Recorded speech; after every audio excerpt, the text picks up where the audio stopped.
What is going on, everybody? It is Daniel Wright, and you are listening to another episode of Paving the Way. And man, has it been a week.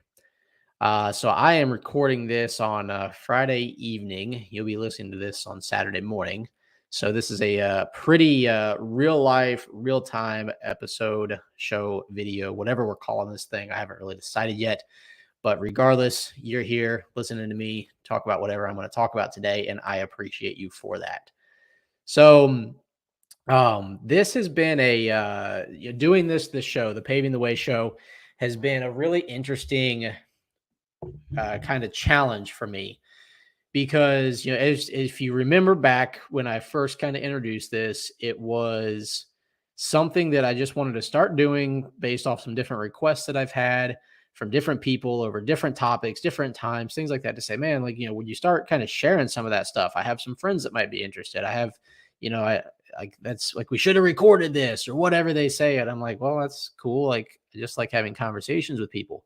So now here I am having conversations with myself that you get to listen to and take from it whatever you'd like.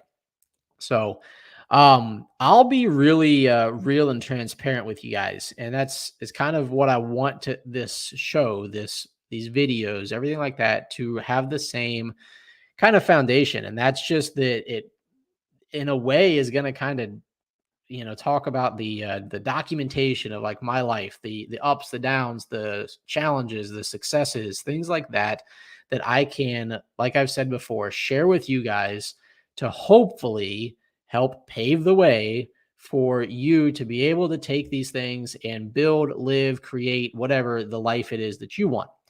I know that not everybody is going to have the same dreams, desires, ambitions, and things like that I do, but I can definitely attest to the fact that we will all go through a lot of the similar things, regardless of our ambitions, regardless of our dreams, regardless of our desires. And that's just because we're all human. If you're listening to this right now, you're either a dog stuck in the car with your parent listening to me talk on your radio, or you're a human watching this on Facebook, LinkedIn, YouTube, whatever it may be. So at the end of the day, guys, what I want to talk about is the last week or so of my life. And if you recall, the last show that we did that I did on Wednesday was about showing up. Showing up even when you don't want to, showing up when things are tough, showing up when you have other things you'd rather be doing. But at the end of the day, we have an obligation to show up for those that count on us. And, regardless of the size of this audience here, I feel that since I've started this, since I've, had a handful of people that have reached out, that have chosen to follow this, support it, comment on it, so on and so forth, even if it's just one individual that is looking forward to listening to whatever comes out of my mouth on these videos and on these podcasts, that I have an obligation and a duty to show up for them. And it's bigger than me. It's bigger than how I feel. It's bigger than what's going on. Is I have an obligation to show up twice a week. Am I going to be perfect at that every single week for the rest of my life? Probably not, because I'm a human. Okay. So I have that obligation to show up regardless of how I feel. And like I mentioned, the last week, if you recall, I'd said that, the previous week we had just gotten back from an awesome trip up to northern Wisconsin to visit my wife, Kelsey's family. Got to see her dad, or, her stepmom, or brother, sister, sister's boyfriend. We all went way to the north woods of Wisconsin and to her dad's lake house to enjoy some snowmobiling. And with being someone who lives in Charlotte, North Carolina, we don't get to snowmobile down here. So it's definitely a big treat. It's a lot of fun.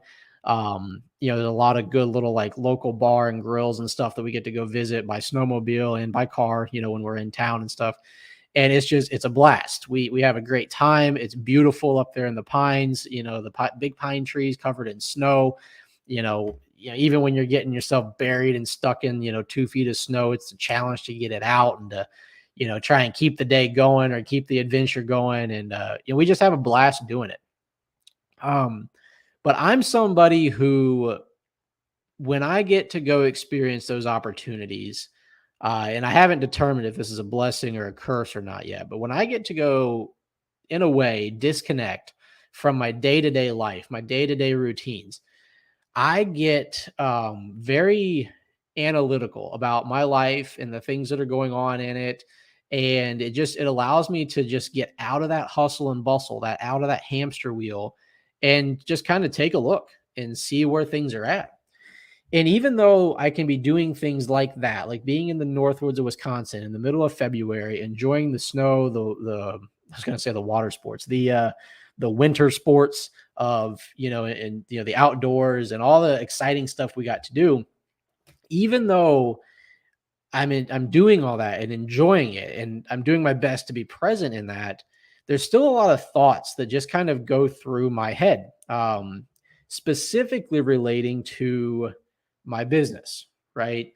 So when I'm not with my business, if you don't have a business, you might compare it to whether it's your job, your occupation that you take a lot of pride in, and you play a vital role and things like that. When you're not there, you kind of start to wonder, like, well, what's happening now? How are they handling this, or how are they going to do that? And guys, this is kind of weird, I guess, to admit, but when those thoughts crossed my mind on this trip, when I came across, those questions of like, well, how are they going to handle that? Or what are they going to do there? Or how are they going to, figure this out or that out? I really didn't have the the answer of, oh, I need to do that for them, or I can figure that out for them. The inherent, like the underlying answer was that they can do it, that I'm not needed to answer that question. I'm not needed to make that decision. I'm not needed to do blank, fill in the gap, fill in the blank. And to have that realization about something that I care so much about, that I've put so much time and effort and, financial risk and things like that in, that we have this thing, this thing being the company that is now running pretty smooth, without me having to put my hands on every little detail. To have that and to realize that is a very humbling experience. And by humbling, I mean shitty, because when I think about, what do I wake up and do every day? It's, well, I run Proline. I operate, I run Proline. And, even though we have, fantastic individuals in their seats, running the play, running the show day in and day out, making this shit work, I still like have the duty in my eyes to show up and run this company. And don't get it confused. In no way, shape, or form is this company at a point where I could just, say, okay, I'm going to go sit on a beach somewhere and just let this thing run. Absolutely not. I have no desire to do that. I probably will never do that in my life. And you will probably, see me involved in some sort of a business or working capacity until the day my time on this earth is done.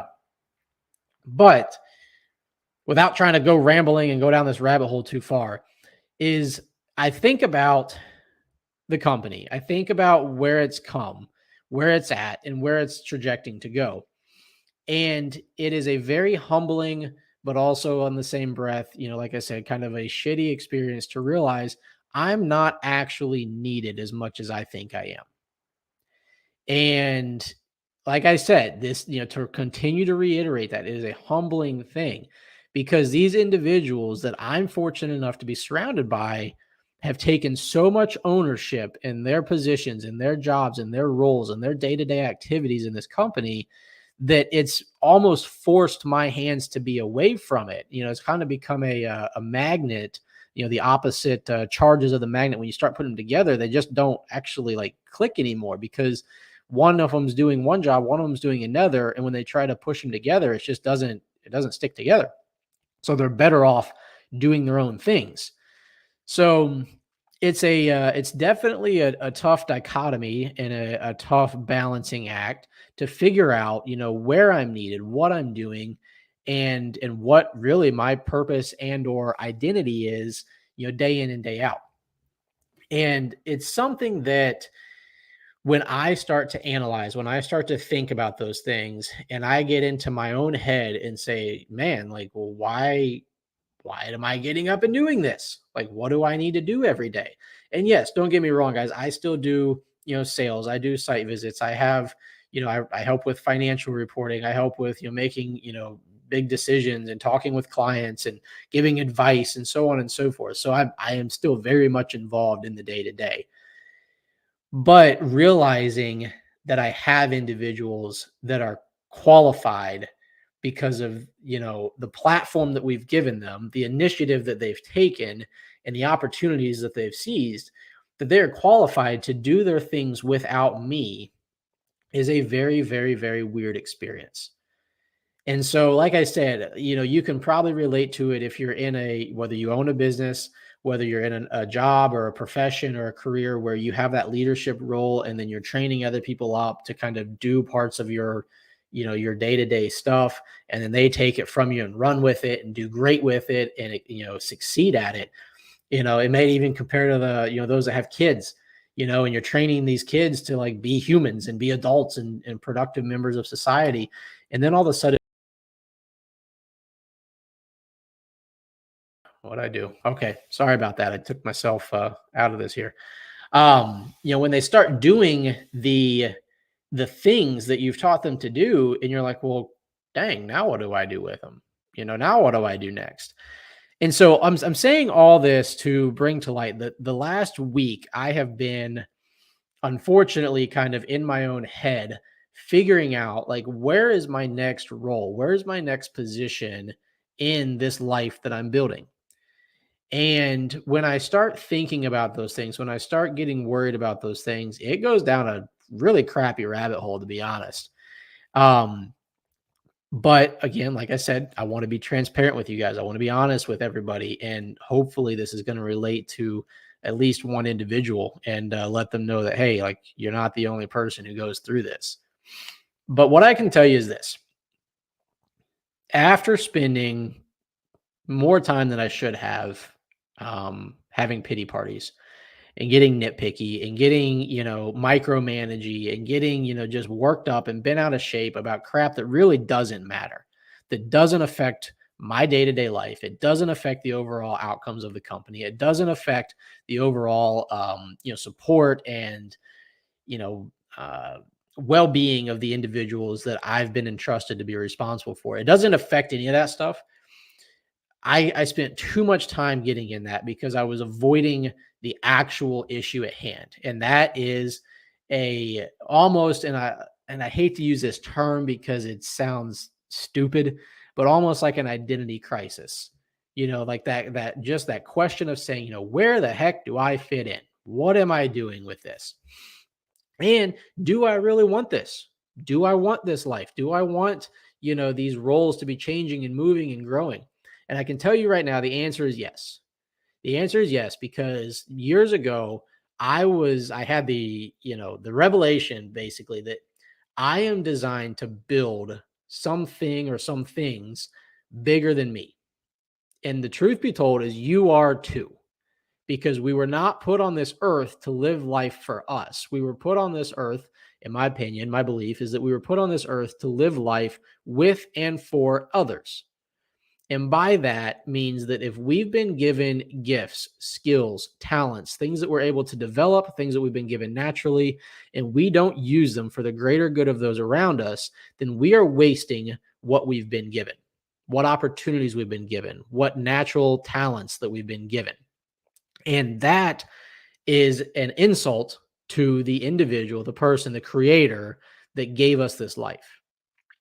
And when I realize that it is not my responsibility to handle every single little thing that I think I'm responsible for, and when I realize that it's my responsibility to use my gifts, my talents, my dreams, my desires, my ambitions to help encourage and to push and empower those around me that have, for various reasons, committed their time and their efforts and their energy to helping me build this company. When I realize that it's my responsibility to give them that, to give them that opportunity, to give them that belief, then all the other shit that I was worried about, the identity crisis, is menial. It is absolutely menial. And I was fortunate to have a conversation with Miranda recently. Miranda is who she runs all of our marketing for our company, and she's become, an absolutely fantastic friend of mine.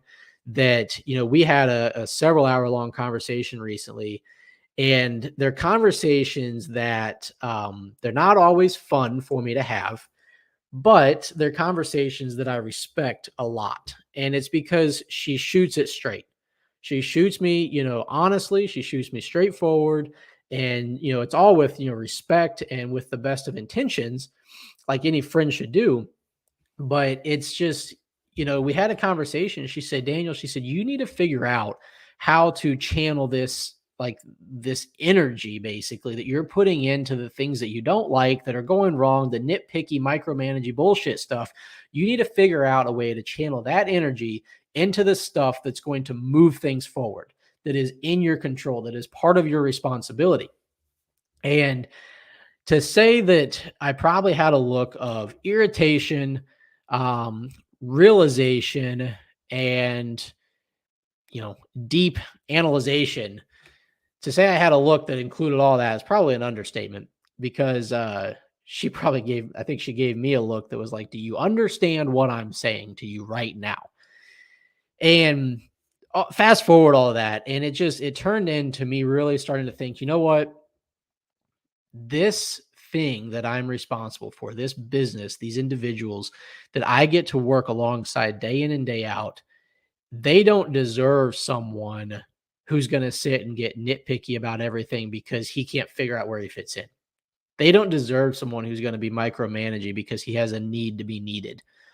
They don't deserve somebody who's going to, just try and just find things to, fix to give him a feeling of, importance. They deserve somebody who's going to continuously believe in them, to continuously give them opportunity, to continuously, cast that vision and, blaze the trail that we can all go down together and succeed at all different levels. That we can make all of our dreams come true, that we can be part of this life that we all envision together as well as individually in our private lives. That's what they deserve. And so when I found myself realizing all this stuff, that the whole last week of the pity party of me being irritable and frustrated and blah, blah, blah, blah, blah, was all because that really I was just being selfish. Really, I just came across a crossroad in my life that things are evolving, things are growing, things are developing for the better. And here I am having a damn pity party. Somebody tell me how that makes sense, because it doesn't. So, my message, to sum all this up, my message is that for anyone going through that time where you're trying to figure out what it's all for, you're trying to figure out where you fit in, you're trying to figure out what the purpose of all the crap is that you're going through right now. If you're able to take a step back, a step up, and a step out and look at the bigger picture, it will reveal itself to you. Okay. I've had conversations with individuals about, fulfillment and, self realization and enlightenment. Specifically, my friend Marvin. We talk a lot about that kind of the, not theoretical, but kind of that like philosophical type of thought that's really hard to put into tangible action items, or tangible like things that you just, feel and do and see. And we have these conversations about, transitioning from a life of doing the thing, to receive that fulfillment, to receive that enlightenment, to instead chasing something that may never really be, caught if you do it right. And by doing it right, I mean that if you're chasing that fulfillment, if you're chasing that wholeness, and you start attaching tasks, tangible items, tasks, dollars, likes, comments, shares, recognition, whatever it is, things that are tangible items. If you attach that to fulfillment and wholeness, you will actually never be fulfilled and whole. This is my current belief. You will constantly be chasing more. You will constantly be chasing the next thing. So if you're chasing the earning amount of $100,000 a year and you get it, well, then what? If you hit that at 25 years old, is that it? You're done? You're whole? No. You're going to find another mark and just chase it.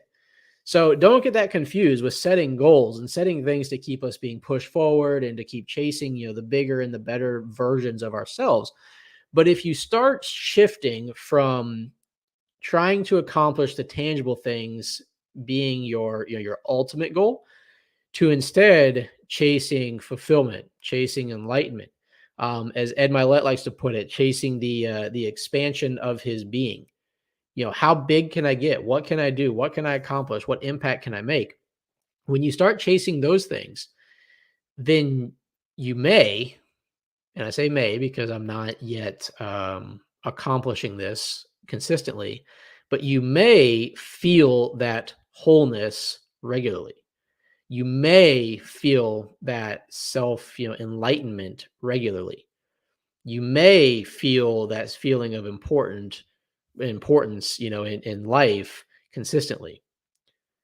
So that's what I've come to learn, during this rough patch that I've had for the last week or so, which truth be told happens to me about twice a year. So in the next 6 months, you'll probably hear another update on my next rough patch that I go through that really is just a growing patch is all it is. It's a growing pain. And I go through them and I always like spring out of them kind of, with a lot of momentum and drive and new vision on where I'm going. So I do value them. When life gets tough, I do value those times because I am a believer that, and I'm sure you've heard it before from other people, that life happens for me, not to me. So these times, these difficulties that they seem like they're just like, what the heck is going on? They're happening for me. They're helping me grow. And I can promise you that when you're going through them, despite what it is, I don't care if you feel like the world is burning down around you. It is happening for you. Okay. And when you can realize that when life gets tough, and it's happening for you, that you have the obligation to come out of that tough time better than when you went into it. That's your obligation because you've been given this challenge. You've been given this tough time to build you. And if you don't do something with it, like I said earlier, you're doing your creator a disgrace. In my case, my creator is God. I'm doing him a disgrace, a disservice for this life that he's given me to just sit and sulk and mope and say, woe is me. Okay. So, like I said, guys, life gets tough for everybody. It gets hard for various reasons. It's unavoidable that we're going to go through difficult times. But if you can take those times and you can reframe them into how you can roll on and get better and get bigger and get stronger and impact more and make a bigger difference, I can promise you that those tough times are worth it every single time. So, guys, that is the gist of my last week, my most recent rough patch I've gone through, how I try to handle them, and what I intend to do with it. So, I look forward to continuing slingshotting out of this. I look forward to talking with you guys next Wednesday. And as always, I am open to questions, recommendations, suggestions, whatever you want to call it, any topics you want to hear me discuss, or if you want to get on and talk about them with me, we can definitely set up a time to do that as well. So I hope you guys have a great rest of your Saturday. I hope you are having an enjoyable weekend with friends, family, or loved ones that you enjoy spending your time with. And as always, guys, I'm here for you and I appreciate you guys. Take care.